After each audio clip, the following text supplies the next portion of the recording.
Well, we have another very special guest today. Today we are joined by the Secretary of Veterans Affairs, my former boss, Denis McDonough, who is working tirelessly to build and restore trust in the VA. As you all know, Secretary McDonough served as White House Chief of Staff in the Obama-Biden administration for 4 years. He also served in several roles on the National Security Council, including as Principal Deputy National Security Advisor. Throughout his service at the White House, Secretary McDonough helped lead the Obama-Biden administration's work on behalf of military, families, and veterans. He has a busy schedule, as all of our cabinet members do, but he has kindly agreed to also take a couple of questions after he speaks, and I will, as always, be the bad cop. Come on up. Awesome. Jen, thanks so much. It's a total joy to be working with you, as it always is. And good afternoon to everybody here. It's nice to see some old friendly faces. I want to obviously thank Jen for inviting me today to speak about the importance of the American Rescue Plan, particularly as it relates to its support to the VA to provide quality care to our veterans, especially during the very challenging pandemic. Like other hardworking Americans, veterans have been severely impacted by the coronavirus pandemic. Countless veterans have lost jobs, closed businesses, homeschooled their own children, and faced uncertain prospects while our nation grappled with the pandemic. And like the rest of the country, many veterans were directly affected by the deadly virus, with more than 230,000 veterans in our care infected by it, and sadly, 10,605 dying from the disease. At the VA, we've risen to the challenge of combating this deadly pandemic. Our integrated healthcare system, the largest in the nation, has been running nonstop since the start of the pandemic to provide much needed care to infected veterans and vaccines to those most at risk. To date, more than 1.4 million veterans have been vaccinated, with more than half of them having gotten both vaccines. And we're making sure that equity is at the forefront of where and how we distribute vaccines. At the same time, we continue to deliver routine care while mitigating the spread of infection. VA is leading the country in standardizing the use of telehealth for routine doctor visits. We're partnering with community and service organizations so that vets do not forego checkups because of broadband limitations. Last year, for example, in March, VA averaged approximately 2,500 telehealth visits a day. Last month, February, we averaged nearly 45,000 such visits a day. As you can see, this is a major increase, and we need the funding in the ARP to sustain this op-tempo for our veterans so we can continue to push through the pandemic.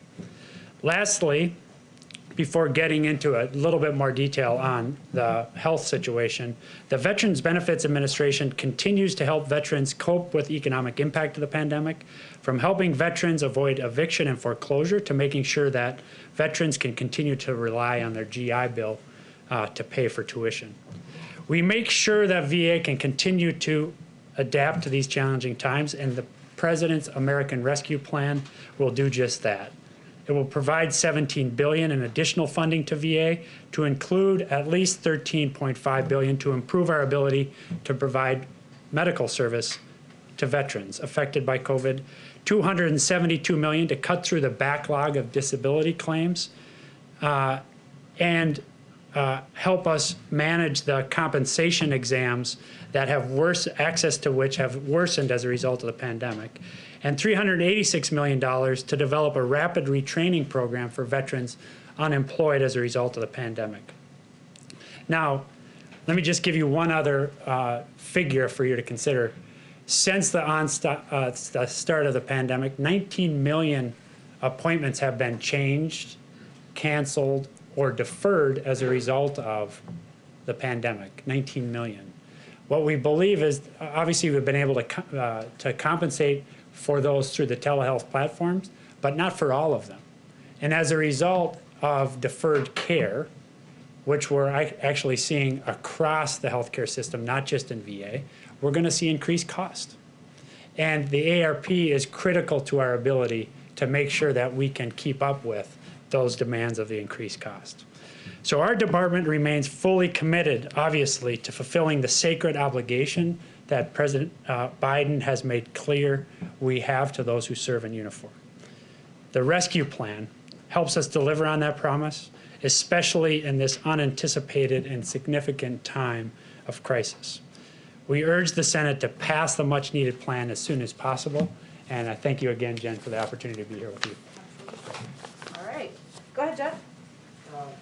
Secretary, can you explain how veterans should go about looking as to where to sign up for vaccinations? Should they be going to the VA or should they be going to their states and localities? It's certainly been one of the trickiest parts of the vaccination process to figure out information on that. Yeah, so I want to start by telling that I think what is a very positive story. Oftentimes you don't, at least we've not in the past been focused on good news stories about our scheduling process. Our scheduling process is actually working pretty well. And so the first answer, Jeff, is those veterans in our care, currently in the 75 and older and 65 and older, who are our particular focus at the moment, should be hearing from our schedulers. And our schedulers are in contact with them. And if you just take an example of the VA here in DC, they're moving through something on some days, something like 80 veterans vaccinated in an hour. Now, that's obviously because of the vaccinators, it's because of the pharmacists, it's because of the nurses, but it's also because of the schedulers. And they're doing an amazing bit of work. So the first thing is they should be hearing from our schedulers. The second thing is we have a bunch of information on our website at va.gov, including how to get access to opportunities. And then we're working also with VSO partners and directly with veterans through even my office, whom we're hearing from, to make sure that they have the most recent information. Are there examples of frustrations? Absolutely. But we're staying obviously on top of this, Jeff, trying to be as transparent as possible. And in the first instance, reaching veterans directly to schedule them. Are there examples of overlap too, where veterans are maybe going to the VA, but also hearing from their local, or going to their state or local facilities as well? Definitely. And many of our veterans are obviously, this is the beauty of the integrated system, which is we provide care across the range of services. And so many of our, the over 6 million vets who are with us, rely on us for care across the board, are very sophisticated consumers of care. But then we have up to 9 million who are enrolled in the VA system, and they have choices, and we're seeing them make choices. But again, we are trying to be as affirmative and on the front foot as we can be so that we're providing that kind of information. I guess what I'm getting at, and sorry to ask one more, isn't there some inefficiency there that would be a problem? Like if veterans just knew we can get our shots from the VA, that will clear space at these other facilities for other people, and it would ideally give them priority at the VA. Yeah, and I guess my answer isn't that there's not overlap and that there's not competition. There obviously is. But I think what we are seeing, Jeff, is that we are very efficiently moving veterans who qualify through the system, and we're hearing very positive feedback on that. There inevitably is going to be some overlap, and that's what we're trying to get ahead of with forward contacting and also providing information as clearly as we can about dates and times for vaccinations, how those clinics are going to function, but also not have it just be a jump ball, actually have it be scheduled so we can efficiently get vets through the system. Thank you. Thank you, Mr. Secretary. Can you talk about what the biggest challenges are in getting as many veterans vaccinated as possible? And secondly, is a part of that hesitancy at all? Because I know Pentagon officials have said about a third of troops have not opted to get the vaccine. Yeah. So what are the challenges, and does that include hesitancy? Well, the biggest challenge is supply, and that's why we really need the American Rescue Plan. You've heard the president say this, you've heard Jeff Zients say this, you've heard Jen say this. We have more demand right now than there is supply, and that's notwithstanding the fact that the COVID coordinator, the president, have really cranked up supply week on week, including with these several innovative actions even over the last several days. with Johnson & Johnson and enhancing the manufacturing capacity. So the big challenge for us is supply. From what I hear from our docs is from the moment we get it, our allotments are in arms within 2 to 3 days. Okay, so I think that's a pretty remarkable throughput. Now on hesitancy, you know, our lead doc on this testified last week to Congress that, in fact, we're surprised that hesitancy is less than we feared. Now, that doesn't mean that we're not going to confront it. But right now, we're seeing significant demand, that demand outstripping supply, and that demand consistent across categories. In fact, our performance among Black vets, Latino vets, and white vets is pretty consistent, if not outperforming in Black and Latino vets, white vets uptake. Nevertheless, this is going to be a problem going forward, so we're working very closely with our VSOs, very closely with Congress, and then very closely to tell the story of the more than 1.4 million vets who have gotten vaccinated to date. We're talking about what that experience has been, which is overwhelmingly positive. But we need the funding from ARP to get this done. Follow on the supply, is there a set amount that you're getting every week from the administration, and have you asked Jeff Zients to increase that? There is a process, well-established process that's run through the interagency. So we get our allotment every week out of that process. We then channel it out to what we call our VISNs, which are our regional setups across the country, based on their population of the target populations. So we have a very straightforward, transparent process by which we get our allotment and dish it out. Now, I think the question over time is, we're trying to demonstrate at VA that we're very efficient at moving it through, in the hopes that as there's extra, that it comes our way. So for example, about 3 weeks ago, there's 200,000 doses. That was additive to our allotment, and as with everything else we're getting, we move that quickly through the system into vets' arms on a very clear, efficient process. Thank you. On another topic, as the Capitol's on alert today, I wanted to ask you about the veterans who played a role in the January 6th attack. We've seen 30+ veterans be arrested for participating. We see these militia groups that are actively trying to recruit veterans. What, if anything, can the VA do? Are you considering doing to try and combat some of this? Yeah, so I also, just to fill out the story, I also saw veterans on that day, including members of Congress who were veterans doing remarkable things, including members of the DCPD and the Capitol PD, veterans doing remarkable things. And so I think it's a full picture there that underscores that basically veterans continue to play a critical role in the country even after they retire from active duty, and we're very proud of that. As to the questions you raise, we'll take a look at that. We don't have anything specific to announce now, but again, I want to make sure that we have a full picture of things like remarkable members in the House. Mr. Gallego is one who comes to mind. Senator Cotton in the Senate. These people taking concrete action in support of democracy on the ground that day, they're vets too. Phil? Thank you, Mr. Secretary. Two, if you don't mind. The first one, COVID related.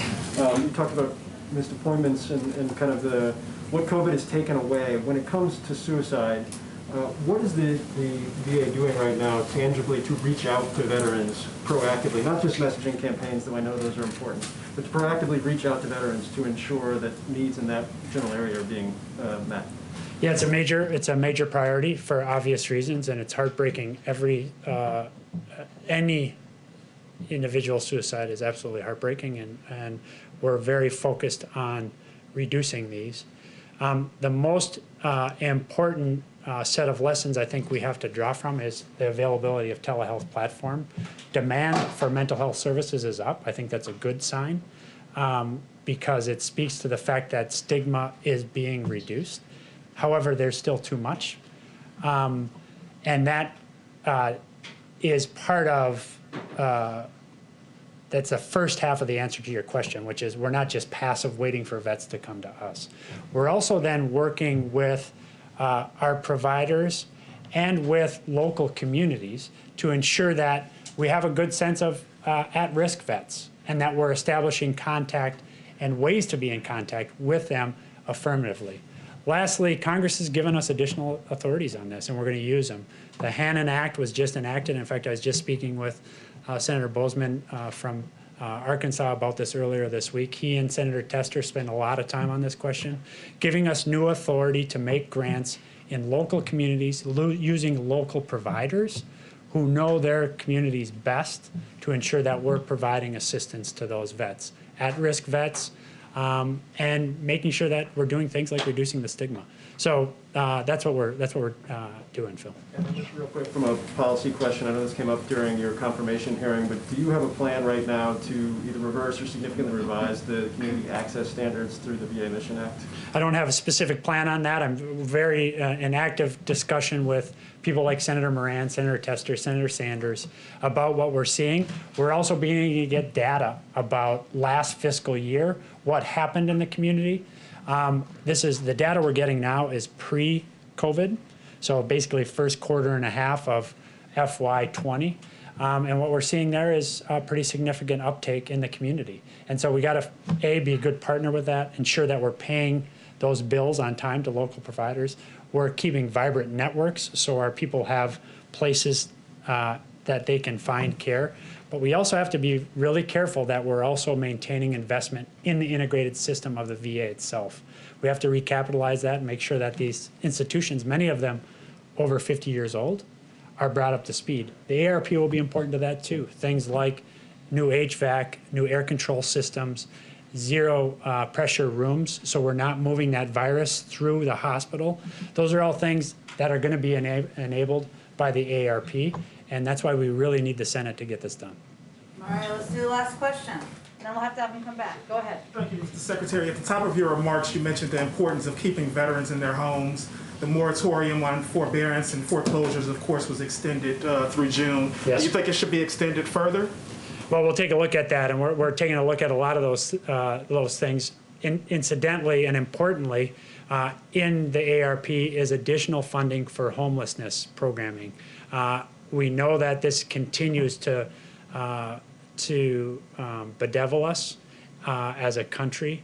It's an outrage any night that any vet is homeless. We're, over the last 10 years, down 50% on those numbers, but they're creeping back up as a result of the pandemic. And 50%, while progress, is nowhere near where we need to be. So we need that funding in the ARP. Thank you so much, Secretary McDonough. Thank you. Have to come back. Yeah, thank you very much. It's great to see everybody. Thank you. All right, a couple of other things at the top. As you all saw, many of you reported on this morning, the numbers from the Labor Department out show the 50th week in a row with new unemployment claims claims exceeded their pre-pandemic high. Hundreds of thousands of Americans are continuing to struggle in this economy. We can't get numb to what this represents. These are moms and dads, friends and neighbors who will now have to worry about how they'll support families, put food on the table, and make ends meet in the midst of a pandemic. This also underscores the need for Congress to move quickly to pass the American Rescue Plan to get $1,400 checks to the American people. You may have also seen today, if you're covering economic issues, I should say, that the Treasury Department announced a new program called the Emergency Capital Investment Program. Through this program, Treasury will make a $9 billion investment in community financial institutions that have a track record in investing in financially underserved communities, which have been particularly hurt by the pandemic. This support will bolster these institutions so they can continue to play important roles in fostering financial inclusion for communities that have been shut out for far too long. This program is one component of Treasury's efforts to combat economic inequality. This one announced today is one of 3 Treasury programs totaling about $12 billion. As you also know, in an hour or so, the President, the Vice President, and the Secretary of Transportation will meet with bipartisan members of the House Transportation and Infrastructure Committee. This meeting is meant to build on the conversation the President had with a bipartisan group of senators on February 11th. Investing in our nation's infrastructure is a top priority for the president, something he's talked about as a part of his Build Back Better agenda, also back to when he was vice president, serving in the last Democratic administration. He believes we have to rebuild our crumbling roads and bridges, improve our communities, and create good union jobs for Americans. Chris also tells me he'll get Secretary Buttigieg here to talk to all of you, so we're relying on him for that. One last piece, I can't remember who it was, but somebody in here asked about Mississippi and the water situation on the ground in Mississippi. So as I mentioned we followed up with our FEMA team. We're of course continuing to closely monitor the situation in Jackson, Mississippi. We're not currently tracking any requests for federal assistance through FEMA from the governor, which is how of course that process works as it relates to Jackson. The Mississippi State National Guard has numerous water distribution sites in place, and the federal government, including the EPA, remains in close touch with the governor and mayor to offer support. Alex, why don't you kick us off? Sure, thanks, Jen. Two questions. Let's start with international. What is the U.S. doing to help free AP journalist Thein Sein and other journalists detained in Myanmar, including the ongoing crackdown against protesters there? Has there been any outreach to authorities there, and what's been the response? Well, I will say first that the detainment of journalists, the targeting of journalists and dissidents is certainly something that is of great concern to the President, to the Secretary of State, and to every member of our administration. And certainly this issue has been raised the issue broadly is raised in virtually every diplomatic conversation that members of our team have. As you're very familiar with, the situation on the ground in Burma is troubling. We've obviously been working closely with our partners in the region. We've taken sanction steps, as you know, to send a clear message that it's unacceptable. I don't have any diplomatic conversations to update you on. Those would likely happen through the State Department, so I would certainly suggest you reach out to them directly. And then domestically, we've seen a couple of high-profile IG reports out this week about former Trump officials. Does the president believe that inspector generals should continue to investigate and potentially pursue punitive measures against these Trump officials that are no longer in office, or does he think it's time to turn the page? Well, as you know, the Department of Transportation Officer of Inspector General initiated the investigation into the former secretary during the Trump administration and completed the investigation under the leadership of a Trump-appointed Inspector General. The Inspector Generals across agencies are independent for a reason, and we certainly respect their role in moving forward or seeing those investigations through as they see fit. Go ahead, Mary. The governor of Mississippi has responded to the president's comments yesterday, and he seems to have taken offense at some of the president's language. He says Mississippians don't need handlers. I just think we should trust Americans and not insult them. He's making an argument that this is really about personal liberty here. Does the president have any second thoughts about the language that he used yesterday, and how does comparing someone to a Neanderthal help convince them to change course and get on board with your public health message?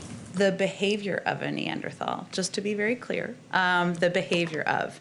Look, I think the president, what everybody saw yesterday was a reflection of his frustration and exasperation, which I think many American people have, that for almost a year now, people across the country have sacrificed.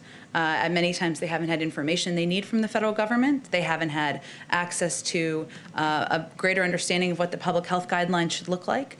And those include many, many people in Mississippi, in Texas, in Ohio, Florida, in every state across the country. And he believes that with more than 500,000 Americans' lives lost, with families that continue to suffer, that it's imperative that people listen across the country, whether they live in a red state or a blue state, to the guidance of public health experts. At the same time, you've watched the president closely for some time, Mary, as you all have. He's going to engage with and talk with people who disagree with him on a range of issues, including this one. But he believes that if we're going to get this pandemic under control, we need to follow public health guidelines. He simply was asked the American people to abide by wearing masks for 100 days. We're at about day 40. Are we at day 40? Around there. 60 more days.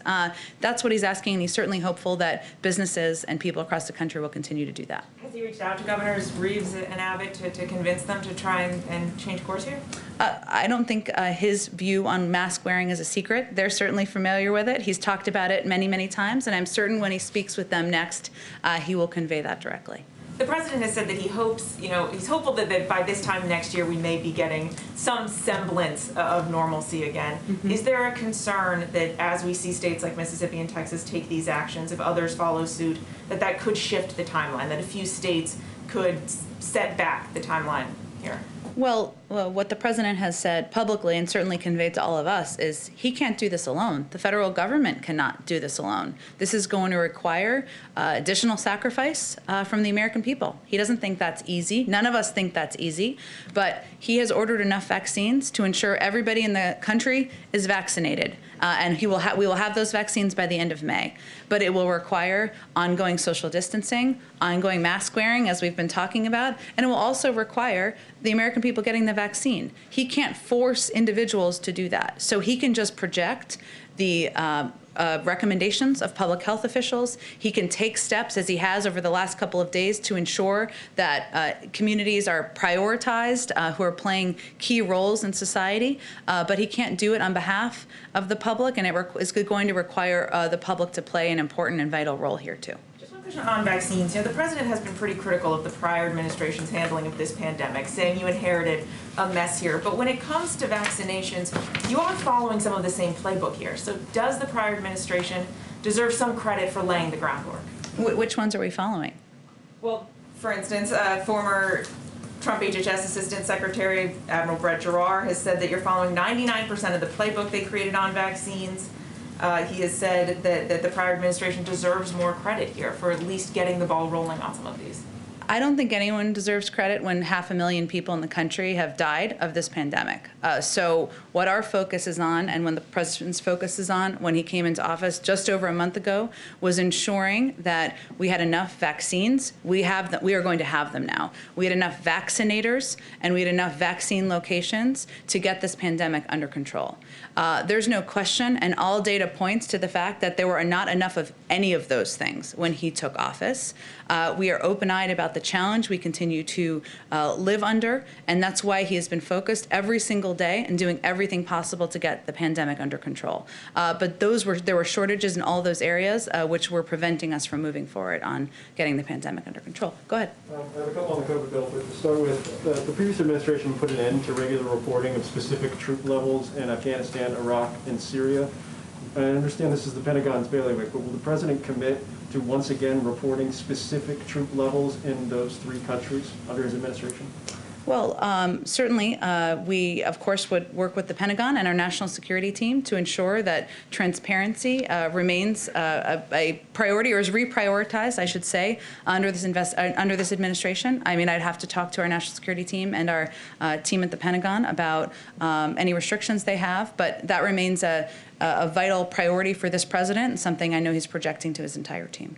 And on the COVID bill, last night when the president was speaking to House Democrats, he said, I know we're all making small compromises, as he tried to work everybody to support the bill or thank them for supporting their version of the bill. What exactly has the president asked moderates to compromise on in this process up to this point? You'd have to ask them that question. The president has been clear that he is unmovable on the size of the package, $1.9 trillion. And as you know from covering the Hill, that was a size that some expressed concern about. He has been unmovable about his view that Americans who need help the most should get $1,400 checks. There were some who spoke openly about their concern about that. And he has been very clear that state and local governments need assistance now to keep cops on the beat, to keep teachers, to keep firefighters employed, and to keep state and local governments functioning. I'm sure there may be other issues that they have concerns about. I'll let them speak to that. But he has been insistent that the scope of the challenge requires this size of a package. And in order to address these twin crises that we're facing, it needs to have these key components included. And then the last one, again, from the president last night to House Democrats. He made the point to them that this will make everything more possible to get done. I think I'm quoting properly there. Passing this now. Is that the kind of theory of the case here? You get this done at this scale, and all of a sudden some of the difficulties you may have in the U.S. Senate become less so because people see that you were able to produce? I just want to make sure that I understand kind of his thought process going forward. I'm not sure what the context of that comment was. Can you tell me more of the context of it? I don't have the full thing in front of me. Sorry about that. I was just struck because he said, if I will paraphrase, I promise I'm being accurate when I paraphrase this, that the idea being that if they get this done, there will be more trust in government, and if there's more trust in government, therefore, people will be willing to get behind maybe the priorities that House Democrats have going forward, whether that's on infrastructure, whether that's on climate, any of those things. He didn't list those off.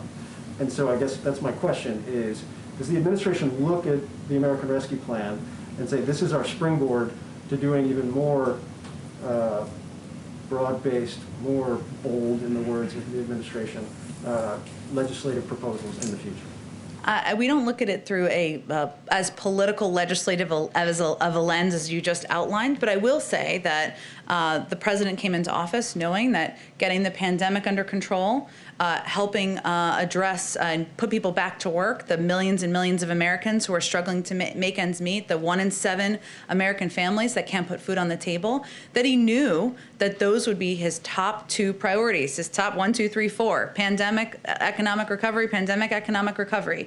And that is what this package is meant to help address.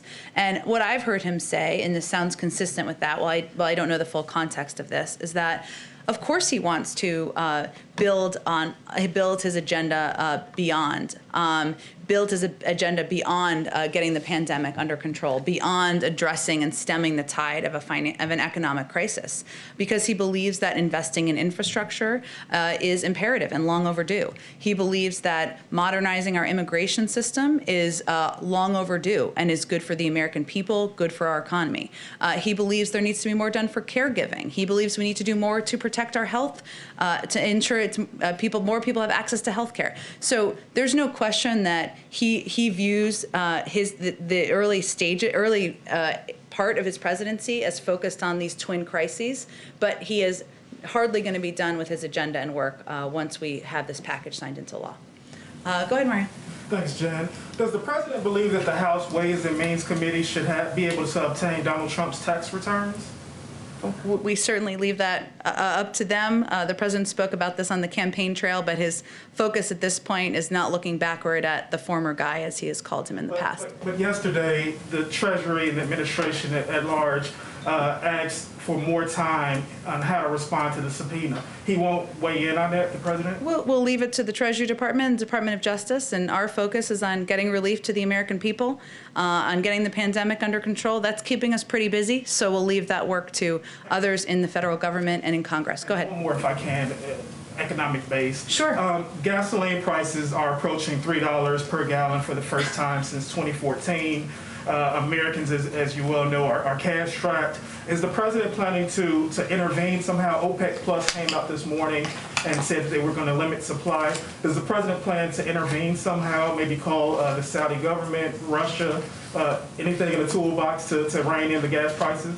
I don't have anything on that to preview for you. I will say, since you've given me sort of an opportunity and opening here, is that there's been a lot of reporting on what kind of relief would come out of the American Rescue Plan, something that can help address a range of issues the American people are having, whether it's the cost of gas or it's the inability or concern about getting food on the table. So let me just take this opportunity to lay out some of the specific numbers our NEC team, I love number crunchers, crunched for all of you. So under the Senate version of the bill, 158.5 million households are going to receive direct payments. That's 98% of the households who received them in December. And in the previous round of relief, that 2% sliver all received checks smaller than $600, in some cases as small as $100, because as you all know, it was scaled down after a certain income rate. Under the rescue plan, almost all of these 158.5 million households are going to receive checks that are more than twice the size of the previous round, not to mention the 66 million kids who will benefit from the expanded child tax credit and 17 million adults who will benefit from the expanded earned income tax credit. Because of course there are many tax components, as you all know, in addition to the direct checks that are included in this package. So just wanted to give a little number crunching laydown. Go ahead, Jeff. Jen, going back to Texas and Mississippi, is the White House concerned and the COVID team concerned that the loosening or lifting of restrictions in those states will lead to these COVID variants to spread more? Well, one of the reasons that our health and medical experts have continued to call for the American people to wear masks, to social distance, to get whatever vaccine they have access to, is because many of them of these vaccines have shown to be effective in addressing the variants, and because we've seen a spread of variants reportedly in some of these states. So I would say, Jeff, that our concern here is on the health, welfare, well-being, and survival, frankly, of people across the country. And in states where the guidelines are not, or where the recommendations from leadership is not following health and medical guidelines, we have concerns about the impact on the population. In Europe, there are travel restrictions between European states. The United States is large and has 50 states. Is there any discussion of restrictions for traveling between states when different states have such different ideas about how to fight COVID? And would you encourage or discourage other Americans from traveling to Texas or Mississippi right now? I'm not aware of any discussions, and I certainly wouldn't do that from here. But I would just say, Jeff, that we are going to continue to use every method of the bully pulpit at our disposal to convey directly to people living across the country, including in many of these states, that mask wearing, social distancing, getting access to the vaccine is the path to go back to normal. And that is how we are going to get it done, and how the American people can return to, believe me, I'd love to take my kids to birthday parties and to parks and to go to a restaurant. I haven't been to one in a year. We all want that. This is the pathway to do that. And that's what we'll continue to convey. Go ahead. One more quick one on another topic. I'm sorry. The Capitol is on high alert today because of the potential of an attack related to a conspiracy theory about this date. Is the White House taking any additional security measures, and can you share any intel or readout about what you know about the threat? Well, let me first say, Jeff, that on the specifics of today's threats, the FBI and DHS have warned that the threat from domestic violent extremism, particularly racially motivated and anti-government extremists, did not begin or end on January 6th. And we have been vigilant day in and day out.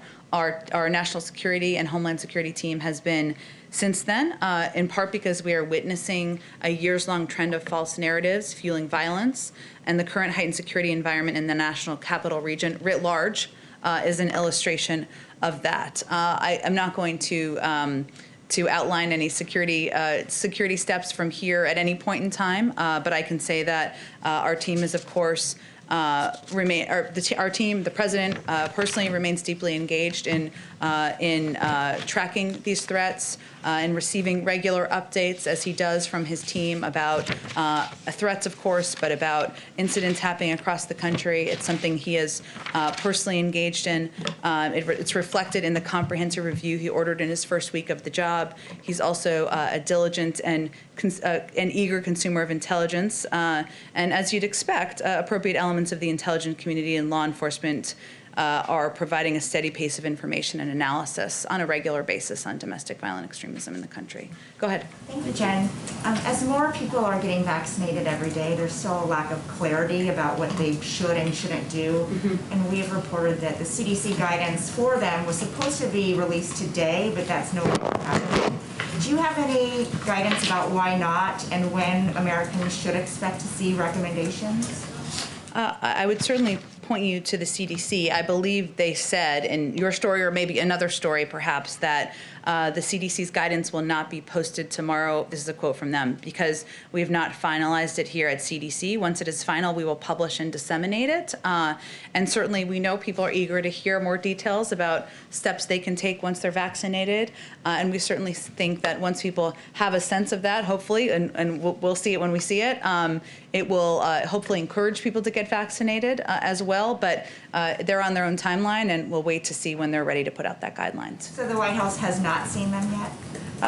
I'm not aware of the White House reviewing the guidelines, no.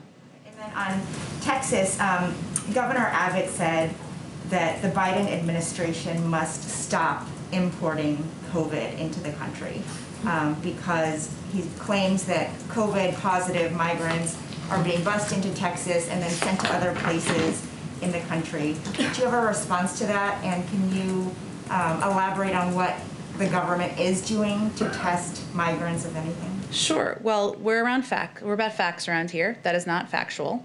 So let me give you an overview of what happens.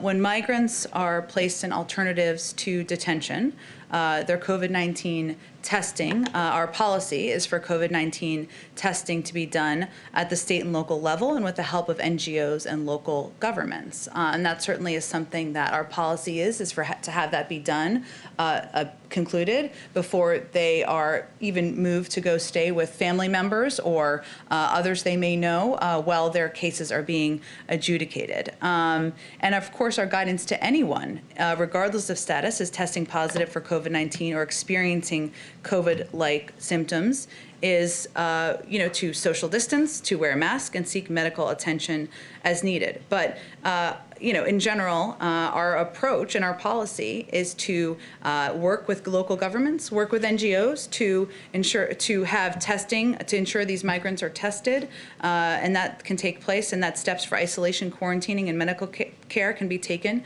should that be needed. Is there a reason why the burden is on state and local jurisdictions to do the testing and not the federal government? Well, many of these NGOs have stepped in to help ensure that these steps can be taken. Many of these NGOs have also, if quarantining or isolation is needed, have even reserved hotel blocks in some cases, and you certainly have to talk to some of them about the steps they take.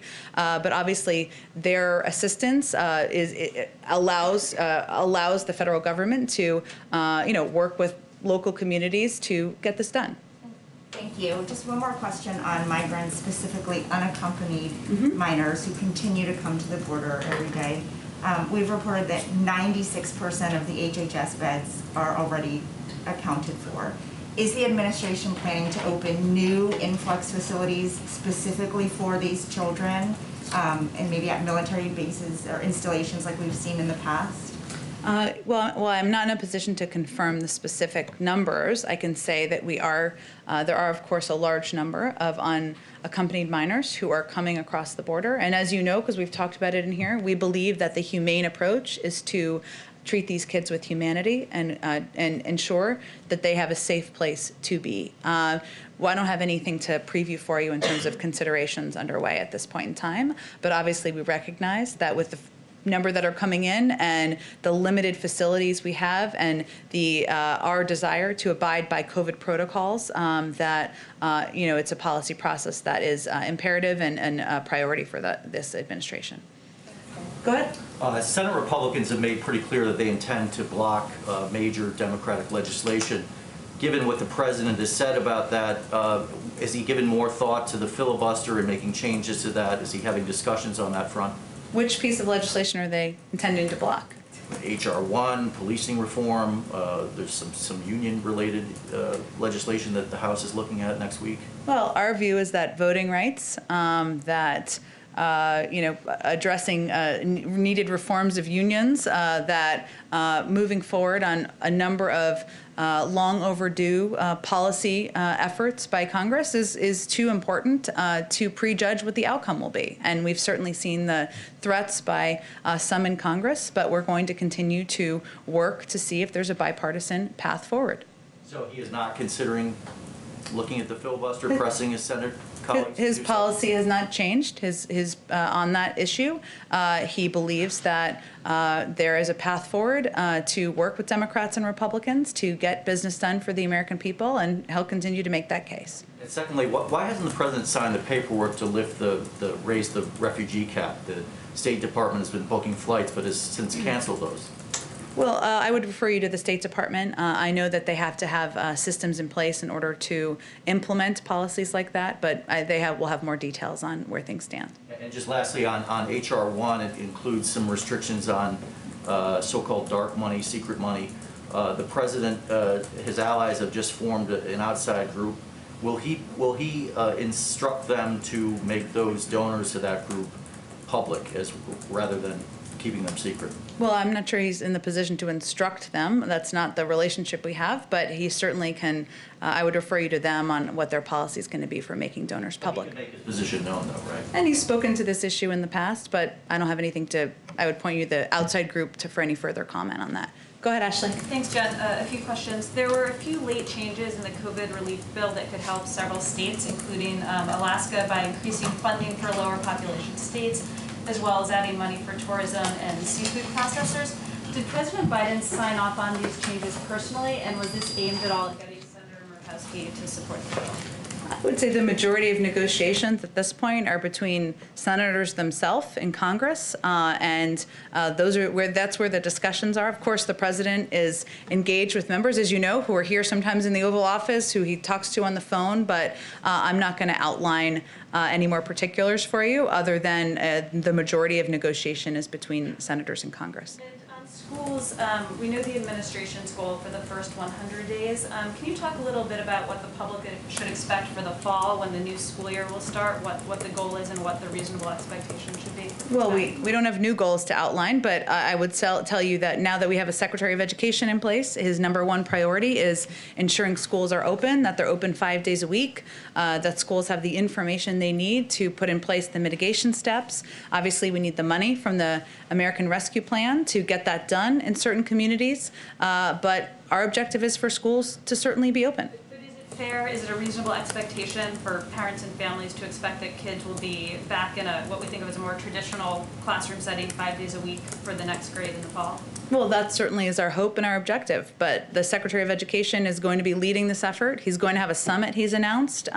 He's going to be working closely to help school districts work with them to implement these guidelines that have been put out by the CDC, and so I expect he'll have more to say on it. And lastly, how quickly does President Biden plan to move to name a replacement for Neera Tanden?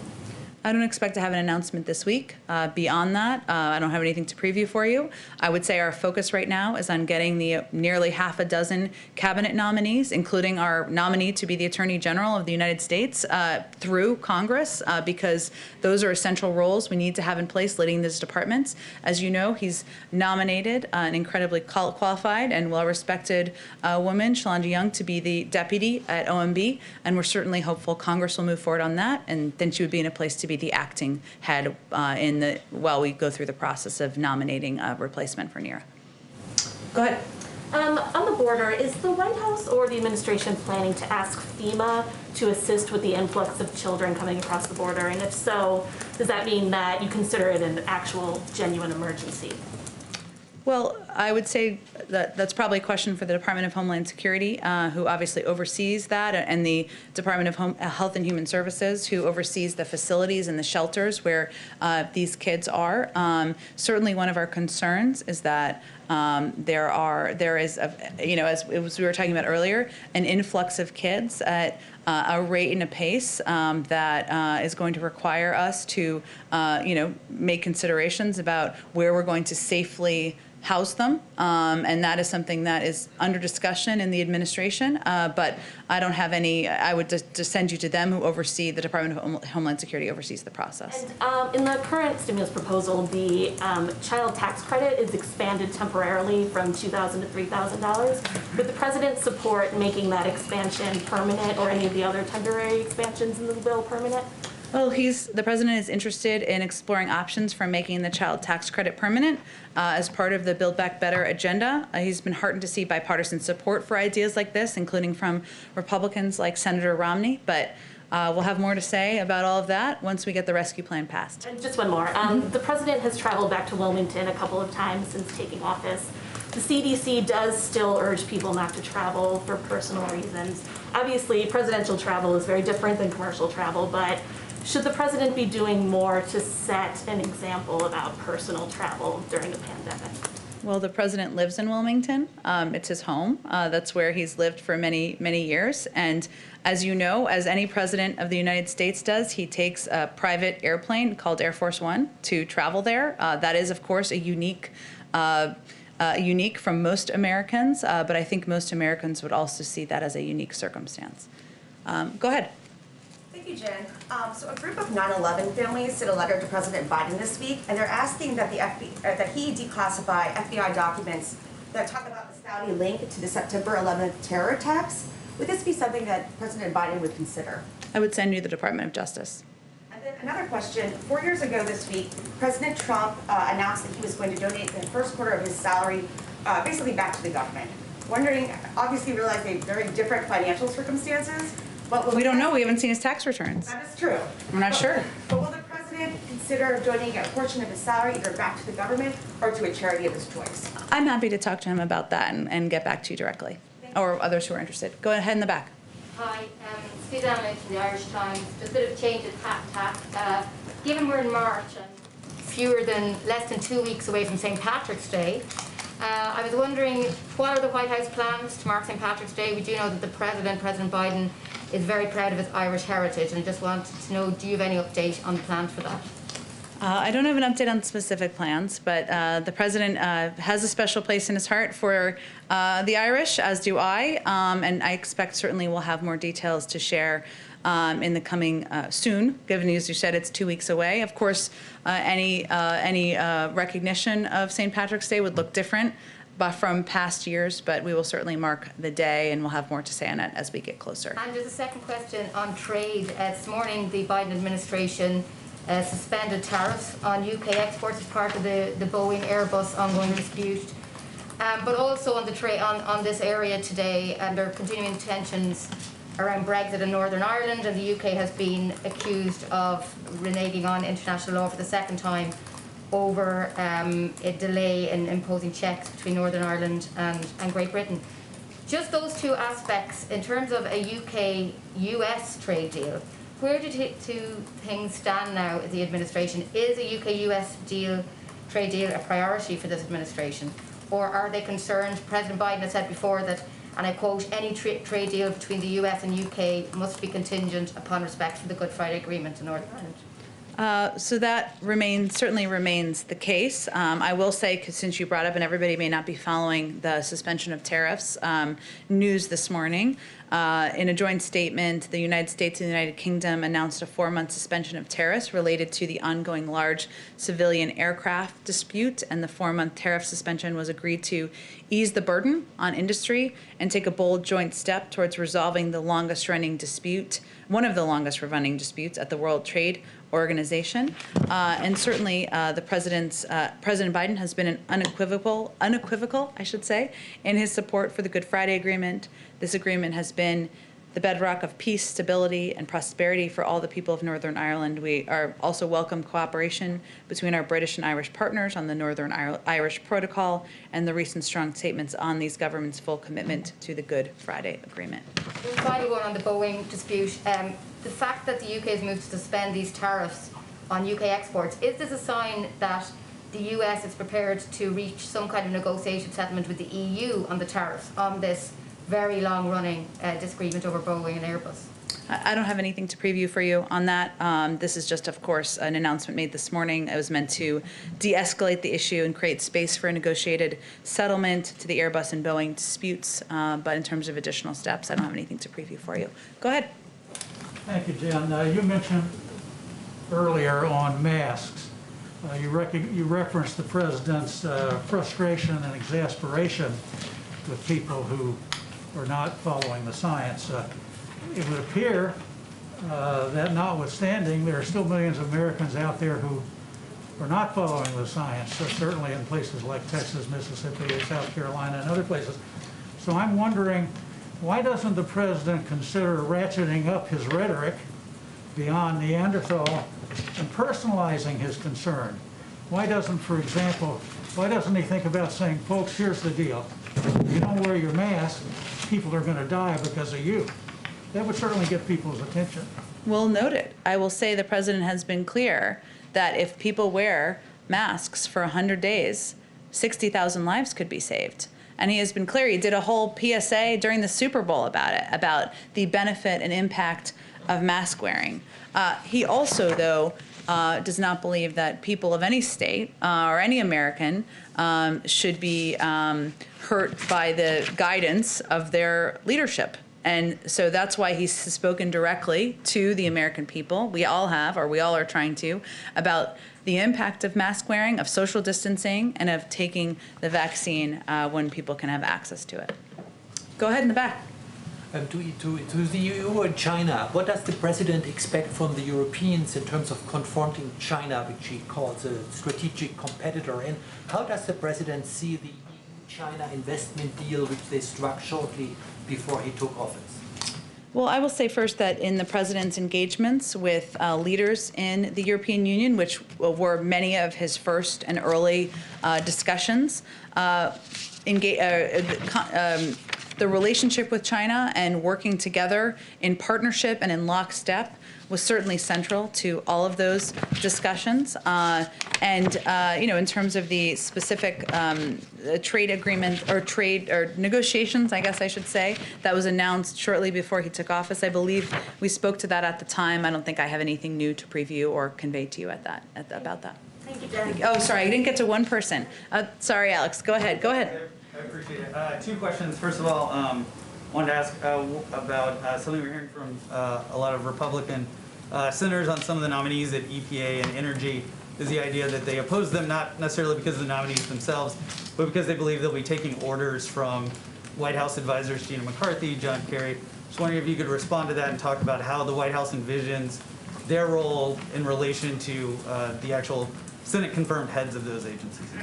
It really depends on the agency. As you well know, some are independent, some are not independent. Obviously, anyone who's a nominee to lead a cabinet agency that is not independent is there in part to deliver on the agenda and the policies of the President of the United States. And they certainly know that when they walk into the jobs. But he also welcomes debate and welcomes proposals and welcomes ideas on how to address the various crises we're facing, including the climate crisis. So it really depends on who you're speaking to or who you're speaking about. I think the President's feels confident that his nominees across the board are qualified, they're experienced, they're prepared to do the job, and he's eager to have his team in place and hopeful that the Senate moves forward to confirm the remainder of his nominees. And then if I could also, any White House reaction to Microsoft and this hack that they're talking about, is the President taking any steps, being kept up to date, being briefed on this? I'd have to talk to our cyber team about that and see if there have been any updates or briefings on our end. Go ahead, Ashley. Following up on Shalonda Young, you said that the hope is that she'll be the acting director. She has a ton of support on Capitol Hill from the CDC, from House Democratic leadership. Why has the administration not just gone ahead and nominated her to be the official director? Well, the President thinks so highly of her. He nominated her to be the deputy director of OMB, which is a very senior and significant job and role in the administration. All I was conveying is how the process works. If when the deputy is confirmed, knock on wood, they will then become the acting director. Hence, there is a need and an imperative to move forward on that quickly. I will reserve his space for him making his own decision about who is going to lead the budget department. We certainly know there's lots of support on Capitol Hill, and again, he thinks so highly of her, he nominated her to serve in a senior role. He thinks so highly of her. I guess, why is the obvious next step not just to appoint her to that top position? Well, Ashley, there's a range of individuals in the country who are qualified for the job, so we'll leave him the space and time to make a decision about who he'd like to nominate as a replacement for Neera Tanden. Okay, last one, actually. I'm sorry, we've gone over now. Go ahead. Jen, just a quick follow-up. Did the President directly speak to Alabama Governor Kay Ivey, who's actually said that she's going to extend her? She did, and I meant to raise that. I'm not aware of a direct conversation between them today. Obviously, the President's view and his support for the mask mandate and encouraging people to wear masks, given the advice of his health and medical experts, is well known. It's something he's raised on calls with governors. Our health and COVID team has raised on calls with governors, but I'm not aware of a direct call between them today. Do you know if he's talked to any other Republicans who might be flirting with this idea of opening prematurely? I don't have any other calls to read out for you at this point in time. Thanks so much, everyone.